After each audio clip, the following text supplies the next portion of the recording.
Êxodo, capítulo 15. Então Moisés e os israelitas entoaram este cântico ao Senhor. Cantarei ao Senhor, pois triunfou gloriosamente. Lançou ao mar o cavalo e o seu cavaleiro. O Senhor é a minha força e a minha canção. Ele é a minha salvação.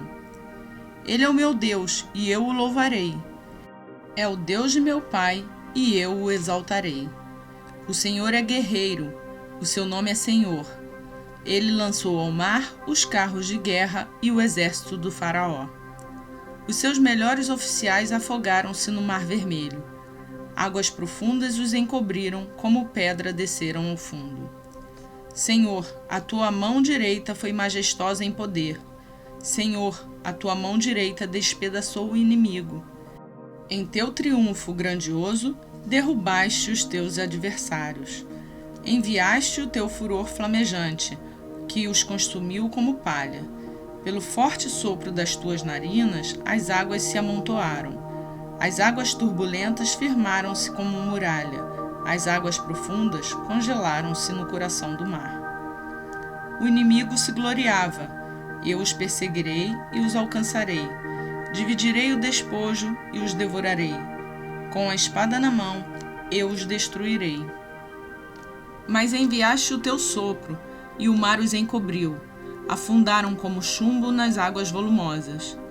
Quem entre os deuses é semelhante a ti, Senhor? Quem é semelhante a ti? Majestoso em santidade, terrível em feitos gloriosos, autor de maravilhas. Estendes a tua mão direita e a terra os engole. Com o teu amor, conduzes o povo que resgataste. Com a tua força, tu o levas à tua santa habitação. As nações ouvem e estremecem. Angústia se apodera do povo da Filistia. Os chefes de Edom ficam aterrorizados. Os poderosos de Moabe são tomados de tremor. O povo de Canaã esmorece. Terror e medo caem sobre eles. Pelo poder do teu braço ficam paralisados como pedra até que passe o teu povo. Ó Senhor, até que passe o povo que tu compraste. Tu o farás entrar e o plantarás no monte da tua herança, no lugar, ó Senhor, que fizeste para a tua habitação, no santuário, ó Senhor, que as tuas mãos estabeleceram. O Senhor reinará eternamente. Quando os cavalos, os carros de guerra e os cavaleiros do faraó entraram no mar, o Senhor fez que as águas do mar se voltassem sobre eles, mas os israelitas atravessaram o mar pisando em terra seca. Então Miriam, a profetisa, irmã de Arão, pegou um tamborim e todas as mulheres a seguiram, tocando tamborins e dançando. E Miriam lhe respondia cantando: Cantem ao Senhor, pois triunfou gloriosamente. Lançou ao mar o cavalo e o seu cavaleiro. Depois, Moisés conduziu Israel desde o Mar Vermelho até o deserto de Sur. Durante 3 dias, caminharam no deserto sem encontrar água. Então chegaram a Mara, mas não puderam beber das águas de lá, porque eram amargas. Esta é a razão pela qual o lugar chama-se Mara. E o povo começou a reclamar a Moisés, dizendo: Que beberemos? Moisés clamou ao Senhor, e este lhe indicou um arbusto. Ele o lançou na água, e esta se tornou boa. Em Mara, o Senhor lhes deu leis e ordenanças, e os pôs à prova, dizendo-lhes: Se vocês derem atenção ao Senhor, o seu Deus, e fizerem o que ele aprova, se derem ouvidos aos seus mandamentos e obedecerem a todos os seus decretos, não trarei sobre vocês nenhuma das doenças que eu trouxe sobre os egípcios, pois eu sou o Senhor que os cura. Depois chegaram a Elim, onde havia 12 fontes de água e 70 palmeiras, e acamparam junto àquelas águas.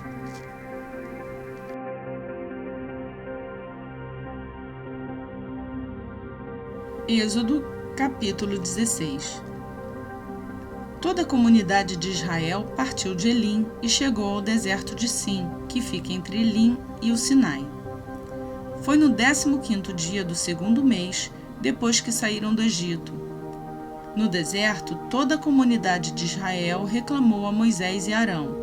Disseram-lhes os israelitas: quem dera a mão do Senhor nos tivesse matado no Egito. Lá nos sentávamos ao redor das panelas de carne e comíamos pão à vontade. Mas vocês nos trouxeram a este deserto para fazer morrer de fome toda esta multidão. Disse, porém, o Senhor a Moisés: eu lhes farei chover pão do céu. O povo sairá e recolherá diariamente a porção necessária para aquele dia.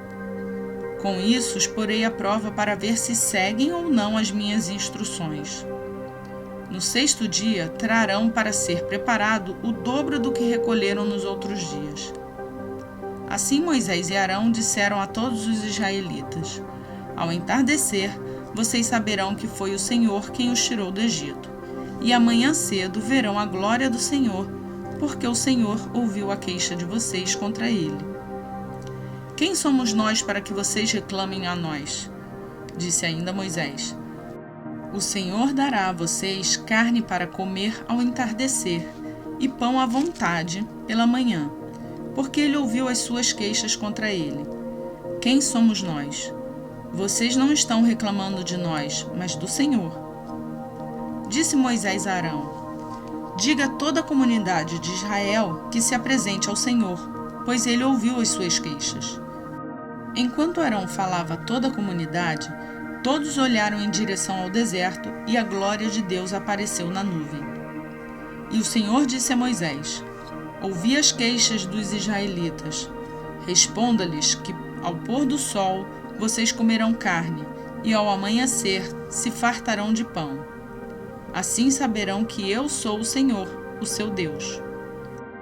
No final da tarde, apareceram codornizes que cobriram o lugar onde estavam acampados. Ao amanhecer, havia uma camada de orvalho ao redor do acampamento. Depois que o orvalho secou, flocos finos semelhantes à geada estavam sobre a superfície do deserto. Quando os israelitas viram aquilo, começaram a perguntar uns aos outros: que é isso? Pois não sabiam do que se tratava. Disse-lhes Moisés: este é o pão que o Senhor deu a vocês para comer. Assim ordenou o Senhor: cada chefe de família recolha quanto precisar, um jarro para cada pessoa de sua tenda. E os israelitas fizeram como lhes fora dito. Alguns recolheram mais, outros menos. Quando mediram com o jarro, quem tinha recolhido muito não teve demais, e não faltou a quem tinha recolhido pouco. Cada um recolheu quanto precisava. Ninguém deve guardar nada para a manhã seguinte, ordenou-lhes Moisés. Todavia, alguns deles não deram atenção a Moisés e guardaram um pouco até a manhã seguinte. Mas aquilo criou bicho e começou a cheirar mal. Por isso Moisés irou-se contra eles. Cada manhã, todos recolhiam quanto precisavam, pois quando o sol esquentava, aquilo se derretia. No 6º dia, recolheram o dobro, 2 jarros para cada pessoa. E os líderes da comunidade foram contar isso a Moisés, que lhes explicou: foi isto que o Senhor ordenou. Amanhã será dia de descanso, sábado consagrado ao Senhor. Assem e cozinhem o que quiserem. Guardem o que sobrar até a manhã seguinte. E eles o guardaram até a manhã seguinte, como Moisés tinha ordenado, e não cheirou mal, nem criou bicho. Comam-no hoje, disse Moisés, pois hoje é sábado do Senhor. Hoje vocês não o encontrarão no terreno. Durante 6 dias vocês podem recolhê-lo, mas no 7º dia, o sábado, nada acharão. Apesar disso, alguns deles saíram no 7º dia para recolhê-lo, mas não encontraram nada. Então o Senhor disse a Moisés: até quando vocês se recusarão a obedecer aos meus mandamentos e às minhas instruções? Vejam que o Senhor deu o sábado a vocês, por isso, no 6º dia, ele lhes envia pão para 2 dias. No 7º dia, fiquem todos onde estiverem, ninguém deve sair. Então o povo descansou no 7º dia. O povo de Israel chamou maná aquele pão. Era branco como semente de coentro e tinha gosto de bolo de mel. Disse Moisés: O Senhor ordenou a vocês que recolham um jarro de maná e que o guardem para as futuras gerações, para que vejam o pão que lhes dei no deserto, quando os tirei do Egito. Então Moisés disse a Arão: Ponha numa vasilha a medida de um jarro de maná e coloque-a diante do Senhor, para que seja conservado para as futuras gerações. Em obediência ao que o Senhor tinha ordenado a Moisés, Arão colocou o maná junto às tábuas da aliança, para ali ser guardado. Os israelitas comeram maná durante 40 anos, até chegarem a uma terra habitável. Comeram maná até chegarem às fronteiras de Canaã. O jarro é a 10ª parte de uma arroba.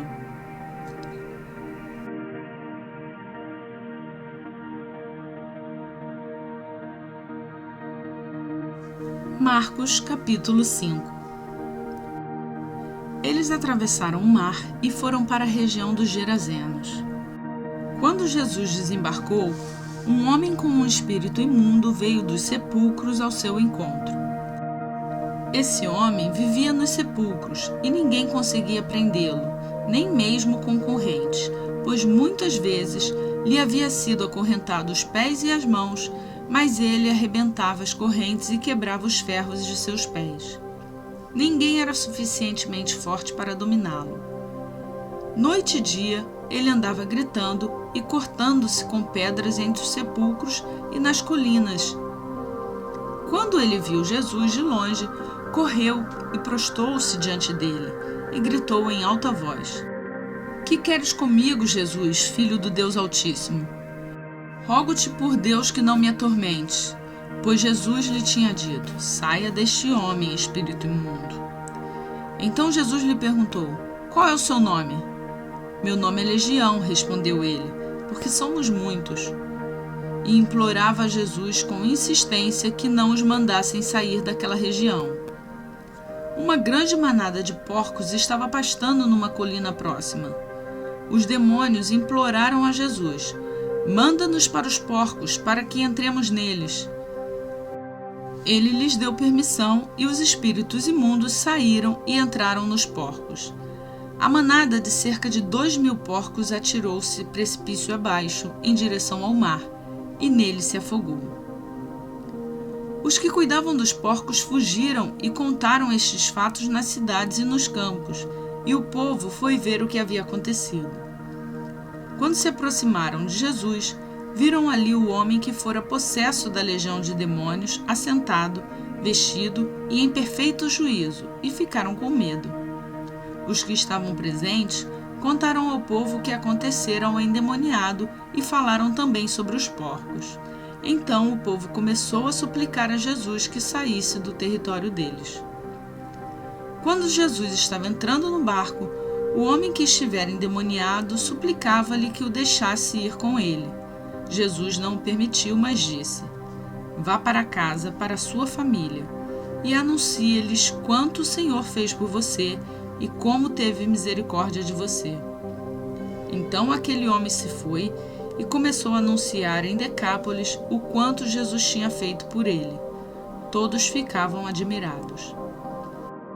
Tendo Jesus voltado de barco para outra margem, uma grande multidão se reuniu ao redor dele enquanto ele estava à beira do mar. Então chegou ali um dos dirigentes da sinagoga, chamado Jairo.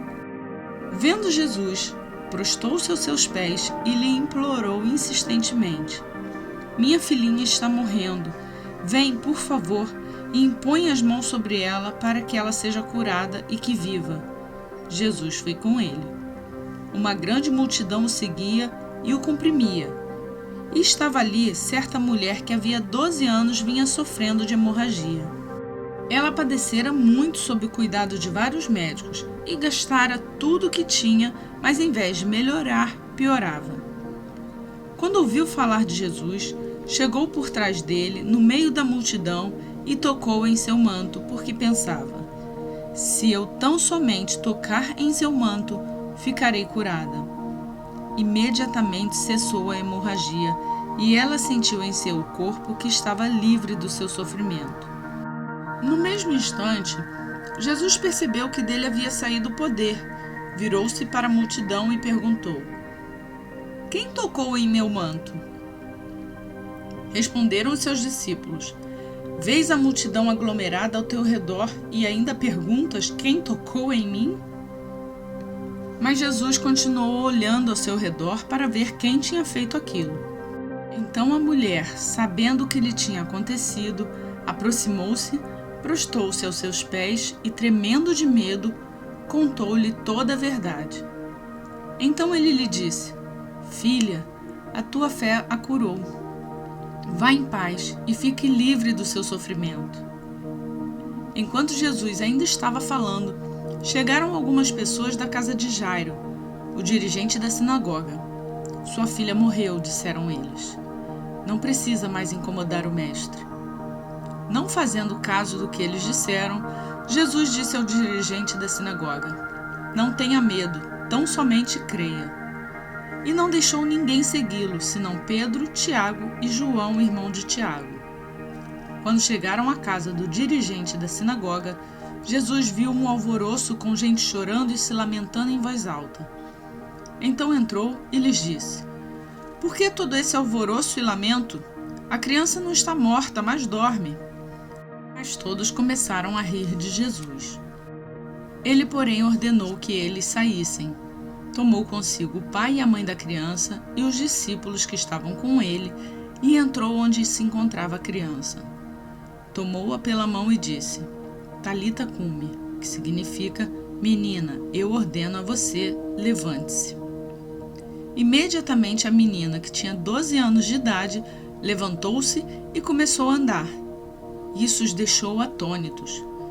Ele deu ordens expressas para que não dissessem nada a ninguém e mandou que dessem a ela alguma coisa para comer.